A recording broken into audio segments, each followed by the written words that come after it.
Welcome folks, it's the SAK show proudly brought to you by MacCoffee on Zindagi TV. And today with me is one of the most sought after filmmaker in Kenya.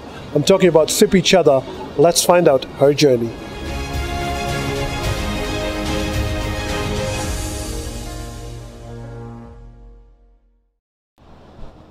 Sippy Chadha, welcome to the show.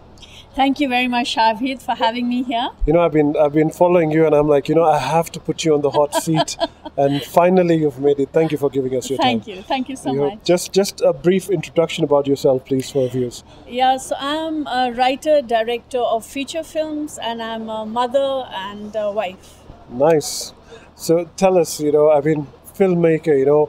In Kenya right now, when somebody hears a filmmaker, everybody starts wondering where they start, And I just want to take our viewers back to how your journey all started.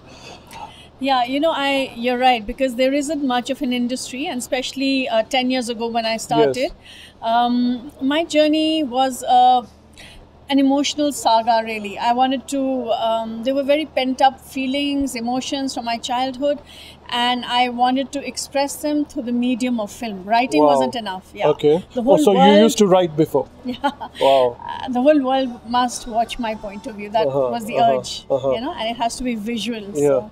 So when did you decide that, getting into filmmaking in Kenya, what made you enter? You said you wanted the world to see your view, but what was the decision in your heart? You're like, you know what? I'm going to go make a movie. I'm going to get into filmmaking. Yeah, actually the urge was very strong. It was almost as though I had no choice over it, I would just started getting up at 4 a.m. in the morning. This was 19 years ago, actually. Wow. Yeah, I've done some short films and all. So my daughter was born. That's how I know it was so many years ago. Yeah. And I would just start writing, And I was like, what is this? Because before that, I was a financial consultant. I came from a whole finance background. Wow. So when I explored it further, I was told that this kind of stuff is writing for film, so you may as well look into that. So what kind of writing did you do? You mean fictional, horror? What did you get into? It was fictional. It was about this little girl of 11 years old, and she was rebellious. And there was a lot of pressure on her to sort of conform to society, and she was rebellious. So through art therapy, actually, I was able to explore that little girl was me. Okay. And she wanted to actualize her emotions, and the way she wanted to do that was with film. Wow. Wow, this is deep. This is deeper than I thought. I was like, whoa. Yeah. Then writing that. Did you go take a course or something into directing, or how did all this happen, So no, directing actually out of everything comes the easiest to me, because when I'm writing, the film is already, I'm You're seeing visualizing that. it, Yeah, I'm seeing that in my mind. So writing comes the easiest, directing comes the easiest to me. But I was writing from a very deep space. It was my subconscious just chugging along, And then I had a script editor. And today she's a very good friend of mine. She's from Denmark. She was also the producer of Subira, the feature film, who would sort of say that, listen, you have a great story, but the structure is missing. Structure, okay. So it's like, in a house, you have the concept, the big windows and this, but you don't know where to put them, So she gave me the structure. I remember last year everybody was talking about Subira. We'll come back to that. Yeah. But I just want to know, was Subira your first ever mainstream movie? Yeah, so it was a feature film. Yeah. My first feature is Subira, but I had made a number of short films before. Tell us about that. Yes, short films. What's your take on that? So, when I was writing, whatever I was writing, I don't even know what. I think it was a catharsis of my emotions from childhood, because I went to boarding at the age of 5. So I think those stored up emotions were finding a release. So then there was an American writer, or I should say a filmmaker, who came in with, it was his thesis film called Kibera Kid, and he was looking for crew. Okay. And then I said that can I just come on board with the crew? And I ran around it, all the dirty work, and I ended up being the producer of the film. I didn't even know that's called being the producer, Yeah. So with that, I learned very closely, the idea of what filmmaking is. And then I did a second film with him, and the third one I wanted to do was Subira, the short film. It's on YouTube, you can see it. It's called Subira, Sippy Chadha, and it's 12 minutes, also based in Lamu. So when I did that, like I said, it just came from a very deep space, And then the reason I did Subira was to do the feature. That's why I gave up finance. Okay. But it was also very successful. It won 15 international awards, went to Cannes. So people asked me like, now what? Now what's next? And I thought, no, the Subira feature film is next. Wow. For what so the short film got a lot of attention. Yeah, exactly. And that's what prompted you to make the main film as well. You just said producer. That's when you realized you're the producer. How do you differentiate what is actually a producer? To the layman, it's like the producer is the person who puts in the money in the movies. No, not at all. Actually. Tell us more about that. So a producer is the one who, because it's very risky to put in money. Yeah.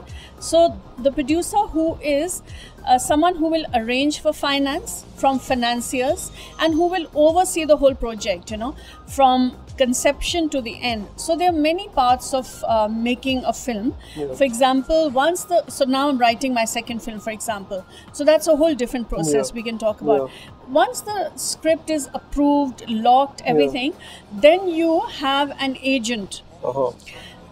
So in the West, it's called an agent. West in the sense, America, it's called an agent, which I have one in LA now. Okay. But if I go through the European system, it's called a producer. Okay. So the producer will look for money from their own countries, and their state puts in funds for money, filmmaking, and you don't have to return them. Wow. The profits and the returns from your film will go to that producer from their country. Okay. It's like an investment kind of stuff.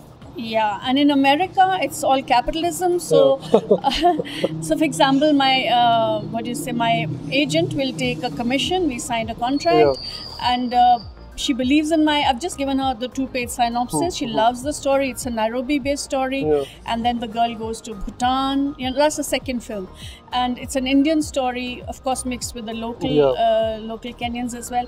So she will then now pitch it to Netflix, to Amazon, to Sony, to MGM, whoever the people are who are looking for a good movie that they can make money on. Nice. Short films are usually easier to pull it off.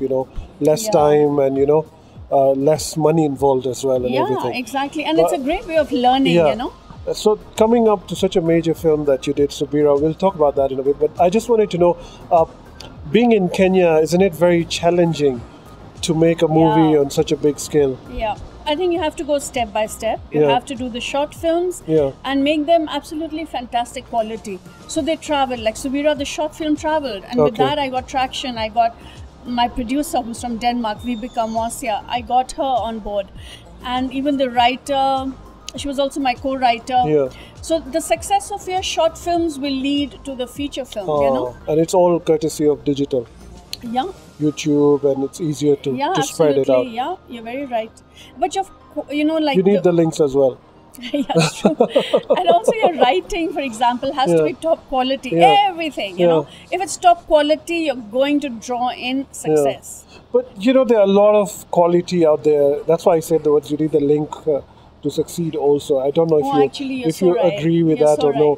There's so many people who have a lot of talent, but they are not exposed to the right people and everything. Actually, I traveled a lot. I went to film festivals, I networked. Yeah. Eventually, it was actually my friend here. Her friend, I mean, these are Danes. So her friend was a filmmaker. And she said, she's in the country. Why don't you just talk to her? Yeah. And that, today she's a good friend. But that time she was like, I want to hear your story. She didn't even meet me. Wow. To see if it's worth it. Yeah. So I had to pitch on the phone. Wow. So she goes, you've got a great story, but the structure's all rubbish. But this is my fee. This and for 3 weeks, we're going to sit down together. I said, whatever. So for you, was it a dream project? And, as you said, I want to do this. You wanted to tell your own story in the other words. It was a complete dream project. Yeah. I just needed to take all the angst out and, how much conformity we have and we can't live our dreams. And in our culture especially, our uniqueness is not honored. It was all, I think as a child, that boarding school really impacted me, Awesome, guys. I mean, this is such great stuff over here, and we'll find out if a dream actually came true, if you can make money, and of course, the big, big Subira. We talk about it right after this break.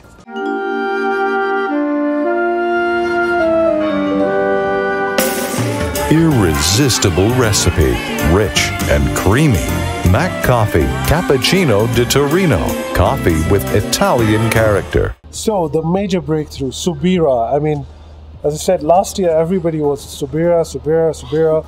That marketing was on another level. You know, everywhere we go, the premiere was there, this, that. How did Subira happen? I know it was your journey and from the short film, but tell us about the experience of Subira though. So there's so many aspects to it. Which one do you want? The production of it, or after the release and the marketing? Okay, tell me first the name Subira. How did the name Subira come about? Yeah, so you know, when I was writing the film, so Lamu drew me. It reminded me of my early childhood, which was in Ludhiana.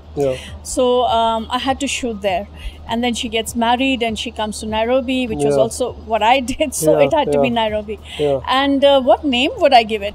So because I was not familiar with Lamu, I had put an ad out at the National Theatre asking for writers from Lamu, or, you know, I put an ad out for that. So I had 5-6 people, and one of them was a poet. And he came with a poem and it said Subira. And it just completely touched me. And I said, that's going to be my, you know, lead heroine. Yeah. So I didn't take him. I was looking for co-writers actually. So it just happened by chance. Yeah. So it's just one of his titles of a poem that I got. Yeah. So, and tell us about, you know, your casting of the movie and everything. I know Atirat is a good friend of mine also. I've met him a couple of times. And how did all that happen? I mean, you've picked in, when I saw the movie, I'm like, okay, the casting was done really nice. I mean, all the characters fit in very well, you know? Yeah, very true. So, you know, I'm a turtle. I'm not somebody who runs and through life. I'm not like that. I take my time. I understand, because the cost of failure is too high, you know? Especially when you're just starting out, you're already exhausted and, you know, all that. So, so when I was casting, I had asked for Swahili light-skinned, you know, women, because I myself am Indian. I don't know if I understand the African culture as such. So I thought, okay, if there's Swahili, being from Lamu, that they have an Oman or Arabic descent, at least I can understand something about them. So, which only reduced to 2 heroines, which was Brenda, who was finally cast, and another one. What I liked about Brenda was that she gave me all the beats that I wanted. I took time over my audition, almost a month. So I called her in and I would give her a scene which was, you know, a nervous scene. Then it was a rebellious scene. Then it was a crying scene. Then with Tirath, same thing. You know, I found him to be a soft guy and very much under his father. Like the father and him came to the office to drop off something, and I saw how subservient he was. Like that in real life. So, and the character is subservient to his dad. So I thought, it seems like he's the guy. And then he and Brenda, you know, gelled very well when I would call them in the office to audition. So I thought that was, so I took my time. I didn't rush, you know. Where we were stuck was for the father-in-law. I wasn't getting anybody, and then finally this guy Abu, he came to me, Ali Mongola. He came to me for the, you know, to apply as a set designer. But the way he spoke, his English was so anglicized, and he had all the beats. And I just stopped and I said, "Excuse me, can I just take you in for?" As the father-in-law, he goes, "Are you crazy? I've never acted." I said, "But I'm the director. I'll get the acting out of you." So initially he was nervous, but then I just kept sending him YouTube videos of acting and this. So, wow, that's but excellent. he did so well. You know? All the characters played a brilliant role. And tell me, you know, shooting in Lamu and then again in Nairobi, challenges. What were the challenges faced by yourselves? Oh my God, I mean, it must be so difficult, especially with how Kenyans are, you know, in general. So what happened was that my line producer, who's genius level, Maureen Wanjiku, she had told me that, Sippy, let's start in... So line producer is somebody who's in charge of the crew. She's the captain of the cruise ship, so to speak, you know. And the first AD looks after the actors, and you leave the director alone to create, completely free. If there's some, you know, drama happening or, you know, some fight somewhere, I will not know of it till we are shooting. Otherwise, it's going to interfere in the creativity. So they took a call, and the heads of departments. So there's Maureen, there is you know, the cinematographer. He's from Denmark. He came with a lot of experience. So they decided, and my producer Vibeka, she said that let's start in Nairobi. So though the film starts in Lamu, we shot there later. So we started in the easiest part, which were in my own house. So then it was very easy. You know, if you were missing something, Yeah. it was all there, and then the crew could go back and sleep in their homes. So, but the day we started moving to Lamu, we lost the cast there. I had casted differently for Lamu. I'd taken the actors from Mombasa. Okay. And they were in a TV series called Moyo. And I remember calling the director and saying, you know, do you know when the cast is shooting, you know, because I wanted to free them. He goes, listen, the script writer is in hospital. The cast is not ready. The script is... So I thought, okay, I have my March dates from 1st to the 9th. But I don't know how they work in TV, because the day we were flying, all of us flying down, and then we take a day's rest to climatize everybody and to see, you know, where do you get your food and this and that. And I get a call to say from one of the actors to say that we're not going to come because it's starting shoot exactly from 1st to 9th. So can you imagine, there were like 7, 8 main casts, you know, that had fallen. That's hard, yeah. So it was a crisis. There was no chutti. We sat there and we were, but that's exactly what production is, you know, solving one crisis after the other. So we put a call out in Mombasa, and plus Nice, you know, who plays the mother. So one of the teammates said she's a great actress, tell her to pick up the script from the office, take a flight, and she'll learn her lines. So it was literally like that. All my rehearsals, everything went... At least everything fell into place. Yeah, but they were good seasoned actors we have here, that's why, you know. Yeah, that's good. Shooting in Kenya, you know, I mean, was the government supportive of it? Did you face some challenges with them? No, I didn't, because the Lamu governor, in fact, gave me all the streets for free to shoot. Yeah, wow. Yeah, I had that. Because they had tourism as well. Exactly, probably for that. Because they had seen the success of the short film, actually. So I had that for free. And here, not a problem. If your script, I think, goes with what they expect, it's not a problem. I had my license to shoot, and I didn't have an issue, actually. What about your crew and your cameras and everything? Did you get any international support on it, or everything was local? Oh, right, yeah. So it's actually a Kenyan-Danish co-production. So the Danes came on as minority, you know, shareholders. They don't take the money back, but the profits go to the producer, who was Danish. So I had a camera person from Denmark. The camera we used is international quality. It was the ARRI, so that's very expensive. Yes. But a friend of a friend's gave us for less money. But you know, like I said, there were 4 Danes who were the heroes. My cinematographer, producer, and the camera, and another person. So the camera was one of the heroes, you know, because everybody wants a piece of it. Exactly. So you had to hire a man to just stand there while we took a lunch break and the tea break, so nothing could happen to it, you know, like that. So And what in terms of finances? Let's talk about finances. The movie itself must have been very expensive to shoot it, and you know, the quality and the production wasn't just that's why I say I wouldn't call it a local production. It was on an international standard of that absolutely. I mean, did you recover it back, or was it sustainable? Is it advisable to do it on such a level? So I think with this film I've launched myself. So I think the money will come, and but it'll take a bit of time. I have a world sales agent out of Germany, and he keeps sending me the annual reports. There's a contract. There's a huge learning for me, you know. The kind of money I put in, you can put yourself through a US school for 4 years. So in my mind, that's what I think, you know. And I'm not in any loan to anybody, and now I have an agent in LA who's chasing me all the time. When is your script coming? The second one. Wow. So, I mean, I'll make eventually as a filmmaker. I'm very happy where I am. So what you're saying is it's not sustainable, in other words. It's sustainable if you want to achieve your dream, right? I think so. Yeah? It's the foolish artist. Not if you want to make money, personal, you know. Maybe in your bucket list, you're like, I wanted to make Subira. No, I want to be a filmmaker for life. It's very fulfilling, you know. The currency is fulfillment, not so much money. But money will come. Like for the next one, for example, I'll get a fee for my writing and I'll get a fee for my directing. And I will not produce. Let them produce, let them market it, you know. But Netflix has huge budgets to pay you, you know, if you're talented. True. And what Amazon happens about the awards? Subira receives so many awards here and there. I mean, do they add some allocate? Are they meaningful, or is it just appreciation? What's your take on awards generally? So the reason why, you see, because I'm a new filmmaker, I'm not a brand yet. The reason awards are important is to make a pedigree of your film. the more pedigree you have, like it's also the Oscar representation of Kenya 2020. So people ask, Putting Kenya on the map. Yeah. So people ask, what does that mean? So I just want to clarify to the audience that every country, filmmaking country, will put the best film through a local committee, the Kenya Film Commission or whatever, the Ugandan Film Commission or Indian Film will put the best. They have a committee and they'll select the best film, and that will go into the Oscar race. Nice. So this year in LA, 93 countries put the films for the Oscar race. Then the committee sits and then 10 of them are shortlisted, like that. So from Kenya, Subira this year went for the Oscar race. Brilliant.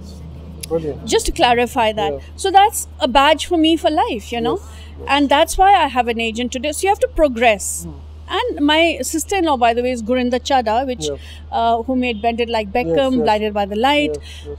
She is top of her game, but it didn't happen instantly. It didn't happen overnight. Yes. No. She had to be at it. Yeah, and she kept playing, but you understand the arena and you play a larger game and a larger game, you know. And in between will also be things that are not necessarily going to be hits, you know. So that brings me to my next question. You know, I mean, did Sippy Chadha play any role in you with Subira and all that? Actually, I asked her. Did she influence you, or did she also inspire you? Or No. Was she? No, because Gurinda lives in England and I know her more like a sister-in-law. Yeah. But whenever I need help, she will definitely help me. But I'm not somebody who needs help easily because I'm so focused on what I want to achieve, and life is an adventure for me.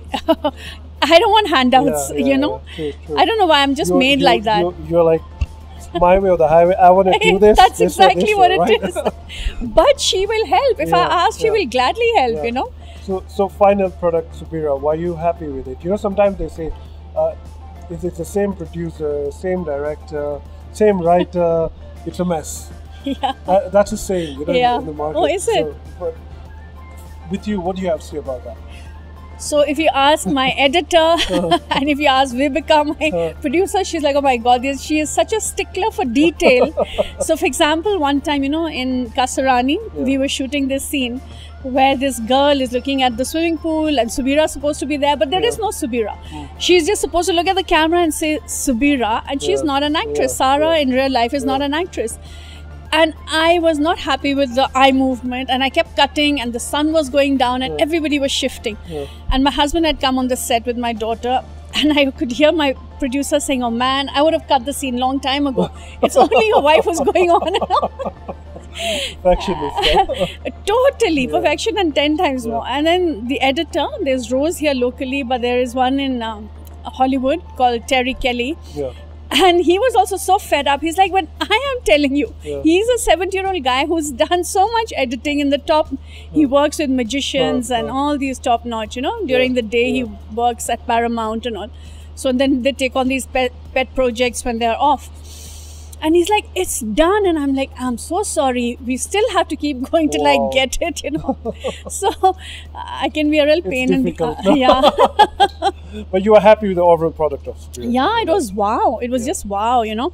And also my sound composer is based in LA. She's a young girl, Nami Malumad, and she's an Israeli. And the music is just fantastic. Brilliant. Today she's doing Star Wars and stuff, you know. I knew. I said, we've just got her before she becomes big. We just had her before that. Nice. So what's next for you now?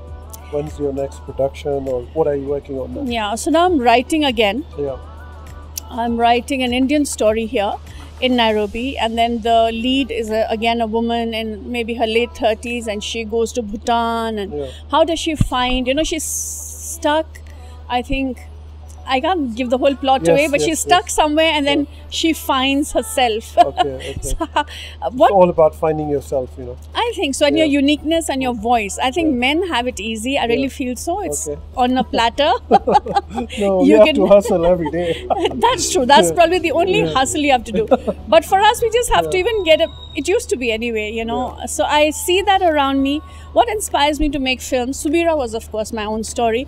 But now what I find is that if women are stuck somewhere and, you know, it's being abused, their way of life, then I want to give solutions, in an inspirational way. That's what gives me meaning in life, So if women I find are stuck somewhere in life and are failing and are falling, then I need to give solutions through film. And that's what gives me meaning in life. So your next story is also going to be about women empowerment. Yeah. That's the goal. Yeah, That's the direction you're going into. Nice. Any last words to all our viewers out there, I'm sure guys will message me, can I get her contact? Or this, I want to be in the next movie or something. Yeah, why not? You can be in the next movie, but you've got to be a professional, if you want to. I wouldn't want to be there now. Exactly. You've got to, because, we're timed and all that. So what I can tell my viewers is live your dreams. Play big and be bold. Don't tiptoe into life. Be bold and jump and live your dreams. Brilliant, guys. There you go. You heard it. And what a personality. I've just loved this episode today. And before you leave, just want to give you a small hamper from our sponsor. God. Thank you. Some coffee, some MacCoffee to keep you going, keep the creative juices flowing so you can continue writing some more brilliant stories. And thank you so much. Thanks so much for your time. Thank you. It's a pleasure as well. Thank you. Thanks so much for watching, guys. The SK Show proudly brought to you by MacCoffee on Zindagi TV. And today our location partner is Mayura. Do check them out. They've got some yummy food. As for now, like, share, subscribe, and keep it locked.